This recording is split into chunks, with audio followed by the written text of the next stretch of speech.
So just doing a little bit of painting this afternoon. I've been doing some cold casting. I've made quite a lot of things yesterday and today. So I made these, everything's covered in paint here, I have to be careful. I made these cold cast bronze medusa heads, cold cast copper medusa heads, cold cast bronze little skull pendants. You see them at the back there, they're kind of green. These are the copper ones. Oh, one's got some paint on it, it's okay. And then I made some cold cast bronze sheela gigs. Now the sheela gig's been very popular, so I decided to make it in a cold cast bronze, and I made I made three of them. One, you can see the terrible mess here. One didn't turn out very well.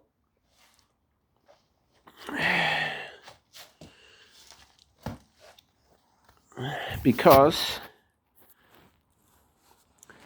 I put too much of the bronze dust into the mold, which I warned myself not to do, and the bronze, the hand detail got left behind. You see, when I pulled it from the mold, I pulled the hand detail away. Also, this little bit here, the bronze here got stuck into the mold. This also, the bronze got stuck into the mold, and this got stuck into the mold. So I'm not exactly sure what happened there. I think it was just unfortunate. As a little bit of the bronze is missing there as well. So it looks like the bronze was on too thick in some places and too thin in another. It was just a trial run, basically. You can see the back there where the resin is swirled around into quite an interesting shape. You could probably, if you had nothing better to do, you could probably stare at the back of that and see if you could find any simulacra, see anything weird in it. So while I have this here, I'm just going to show a little bit about how we can buff this up. So obviously I'm not going to keep it, and I'm certainly not going to sell it. I might give it away if anybody wants it. So I'm just going to rub this with my steel wool.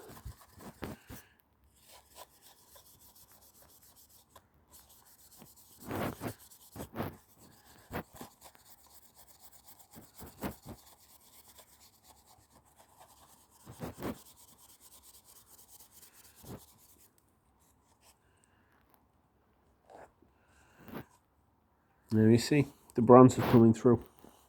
It's actually giving this lovely bronze luster, and it just looks like a piece of hammered metal.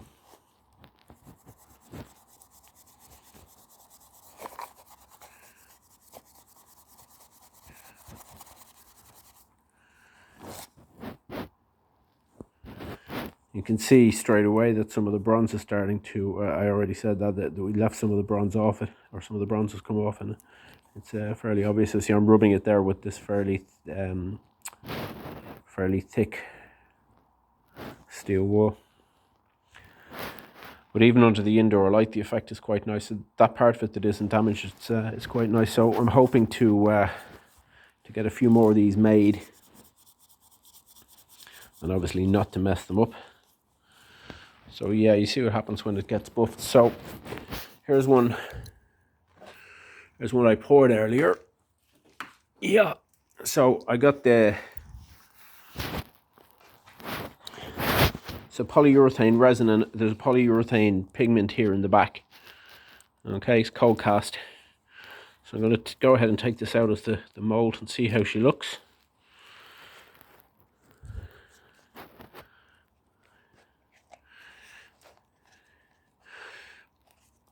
Homemade mold, so not the prettiest thing in the world. Okay, so it looks okay. Got a little bit of pigment there, a little bit of the green pigment. I'm not sure if that has come through from the back or if that was just in the mold somehow. The casting itself has turned out pretty good. Detail is fine. Has a good weight to it from the bronze and the resin mixed. So yeah, it turned out okay. I'm just looking at the fingers.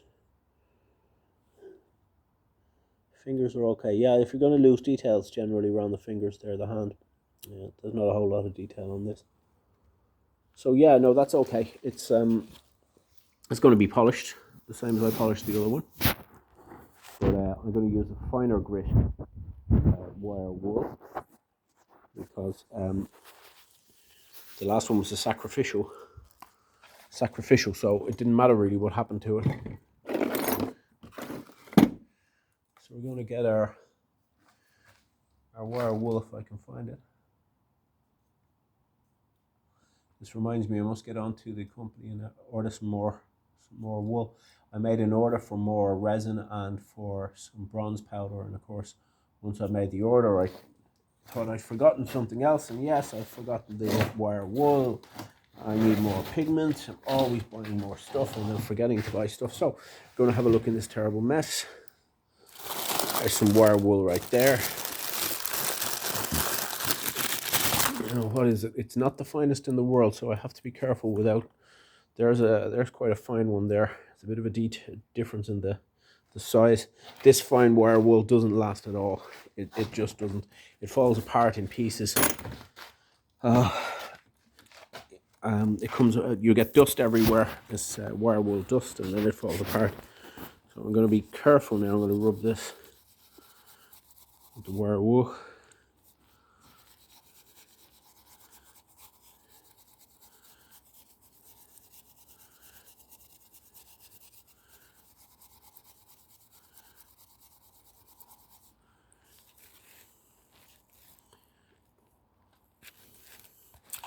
That green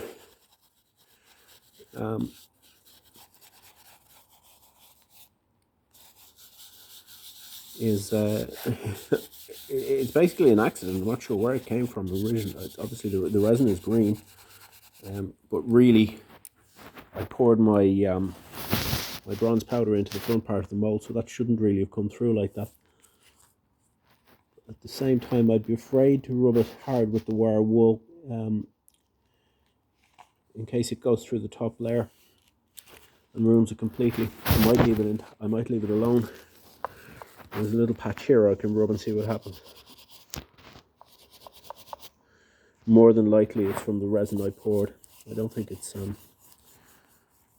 green paint that was just in the mold.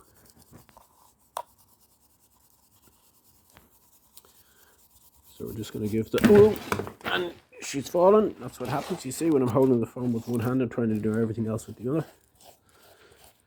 No rude jokes, please.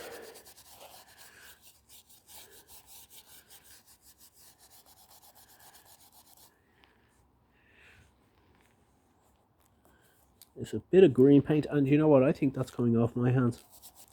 I wouldn't be surprised at all because I've got that green polyurethane paint is horrible. It's very, very difficult to get rid of. It goes very well into the polyurethane varnish or into the polyurethane resin, but it sticks and doesn't dry on everything else. I'm going to have to leave it as part of the overall design. See, now even using the towel, this is my clean-up towel, I call it. This is starting to bring forth the shine as well. So look, there's our sheela. It gives it I suppose that green gives it a kind of an antique bronzy look, really. This is my new foray into a new manufacturing technique. So there she is. I would be probably happier if the green wasn't there, but it's there, so I'm going to leave it.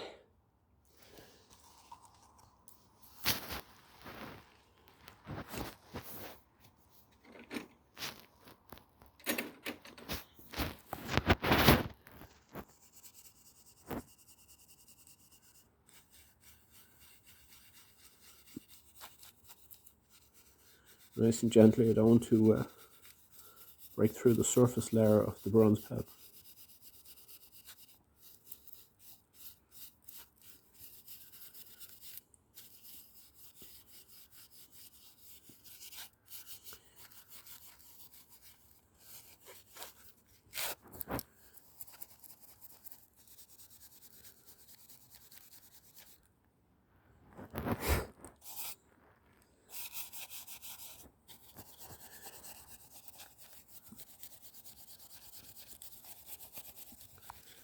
Okay, she's coming up well. She's coming up nicely.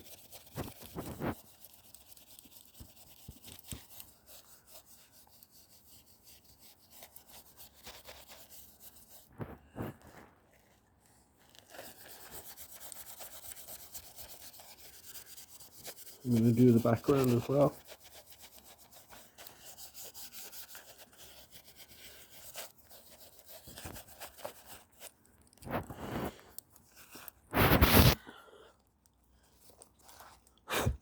So yeah, it looks okay. The bronze and the green, it doesn't look too bad at all. So just that's what the back of it looks like there. It's the green pigment that I put into the resin. So if anybody's looking for any of these things, obviously the all the way over from my Etsy shop, the Skerry's Rock Art, Skerry's _ rock _ art. I ship internationally as well. Some of the stuff is a little bit too heavy though, especially shipping to Australia and the US. Everything here is solid, you know. This, for example, this is the green lady, and this is concrete. This is also concrete. This is new. I've only made this mold the last couple of days. There's a completed green lady. You can see they're concrete, so they're big and they're heavy, so they're not really suitable. I can ship within Ireland for no problem, €5-10, depending on the weight, but to ship it internationally is going to be very expensive. However, if you have the money and if you like my stuff, it's no problem. I don't mind shipping it. Okay, so here's what I'm doing now anyway. I made these gargoyle molds. Pretty much the first mold I ever made was the gargoyle mold. Let's see if I have one handy.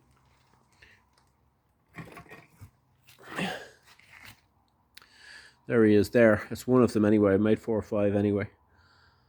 But yeah, it was the first mold I ever made. I got the gargoyle from Carcassonne in France. It was a little souvenir shop piece. His ear is... make sure his ear is out because lose. Anyway, yeah, so I got the souvenir from Carcassonne and basically just brushed latex. I stood it on the desk like that and I brushed latex over it. Made myself the flange and yeah, and it worked. I made a few of them. I've been using them, so they're okay. Very cheap way to make a mold. So here's one of the castings anyway that I've made the last couple of weeks in concrete. So I'm just gonna I've made a lot of them with the stone effect and a greeny stone effect and a brass effect and different colors and so on. But Halloween's coming up and you know what, I just decided to experiment there with the red and just see if it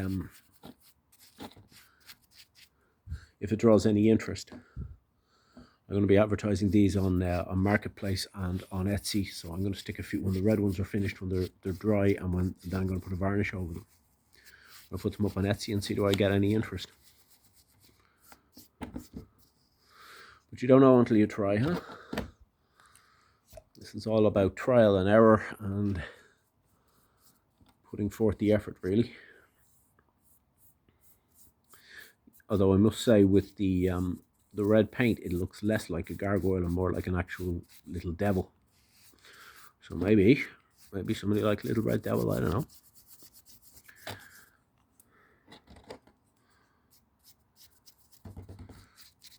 Very, very easy to paint. Concrete will soak that up. That's red acrylic paint. A little bit of water. Help it soak into the concrete there. Get the whole lot done.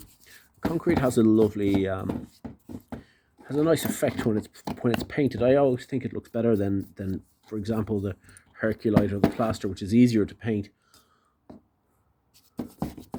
and easier to cast with and easier for everything, really. It's more expensive, but I like the color of concrete.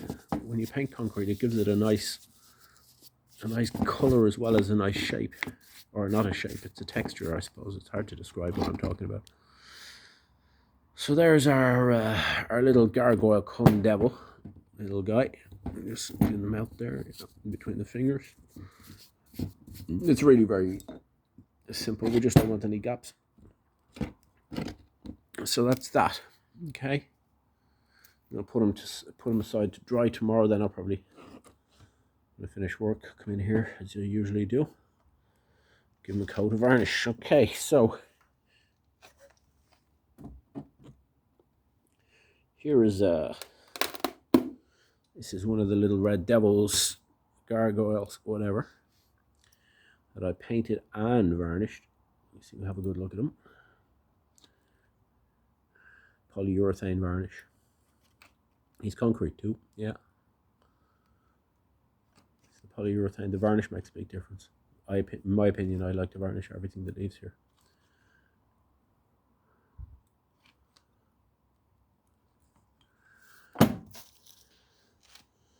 There we go.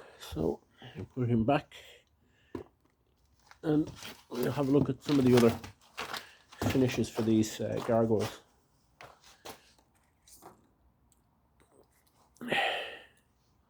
So this would be an antique stone, maybe, or an antique metal effect. This was just I put the initial coat of very watery black paint, exterior paint, and then I went over the details with the yellow and acrylic. Then I put the varnish on over it as well. Here's a slight variation on pretty much the same color scheme. You do see stone in that state, actually. I've seen it, especially stone that water has been running over. It gives it that sort of effect as well, and some metals as well, maybe some sort of copper when you get the verdigris and the oxidation will give it that look. So I mean, I'm not trying to look for completely natural, but varieties. It's interesting if you have these things on the table, and oh look, that's one that fell in the ear, broke out here. If you have these things on the table, and people will generally they'll run and they pick one up, and the one that they pick up is the one that appeals to them. And it might vary between different people, but that's just the way it is. That's just the nature of people's taste. I have these other little ones as well. These are little imps. They are gargoyles too, I guess, but I call them imps just for something different. So these are quite a bit smaller. They have the wings on the back there. It's a mold I got in the UK.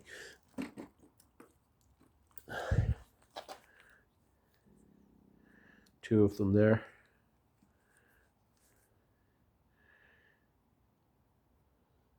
See, he's squatting there with his hands over his elbows over his knees. Obviously thinking malevolent thoughts, plotting malevolent deeds, which is what these characters do. There's a wall now, so quite a lot of stuff I'm making here. Stick it up on the wall. The medusa right there, under the red moon. Got to bring that into work tomorrow. She's sold.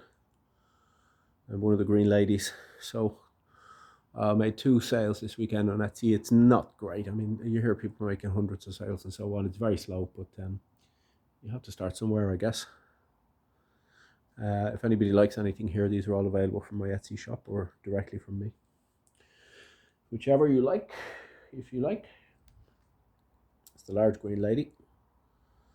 2 of those made, ready to go, and well, tomorrow they'll be ready because the varnish has to set overnight, and they're already sold, which I'm very happy about. This is one of the large green lady, Dionysus, whatever you want to call it, wall plaque there. See with the grapes and the hair, the grapes and the leaves. So I'm just going to varnish this. I'm not going to do any more painting. It's just green with the gold highlights. I'm just going to throw a coat of varnish over that, and hopefully I'll be able to sell a few of these at the there's a few fairs coming up for Halloween, so hopefully I'll be able to sell a few for that. Okay, so I'm going to get back and do a bit more painting, watch a few more YouTube videos. I'll just show you the cold cast bronze Medusa wall hanging. So what I did was this make the focus a little bit more normal. So what happened here was I made this as usual. I have a silicone mold for my Medusa wall hangings. I poured the cold cast bronze yesterday as I just showed, and then I painted a little bit of green acrylic into the deep details, and I'm going to give her a bit of a buff with the steel wool to bring up the bronze detail, to bring up the bronze shine. So on the highlights, for example, the snake there, these will all be these should start to shine. You can actually see it already there. Hang on, I suppose I can't really wait, can I? I can't resist. Have to start pacing myself.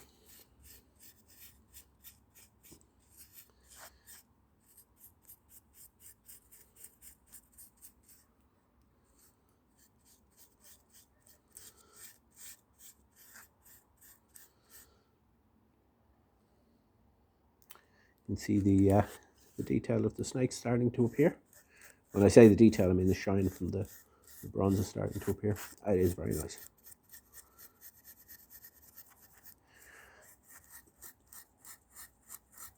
Nice and easy. I don't want to rub through the bronze layer. So look, I'm not going to do that all because I'll be here all night doing it. But you can see there, the bronze is starting to shine through there. The detail in the snake's much better. And I'm going to do the face as well.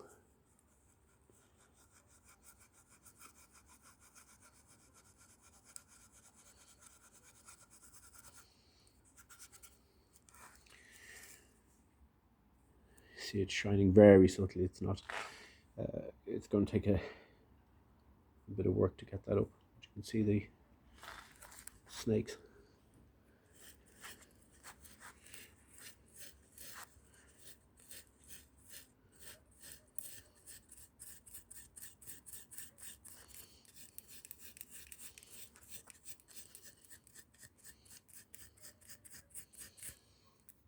Okay, so I'm going to get back to my little painting table. Look at the absolute state of it.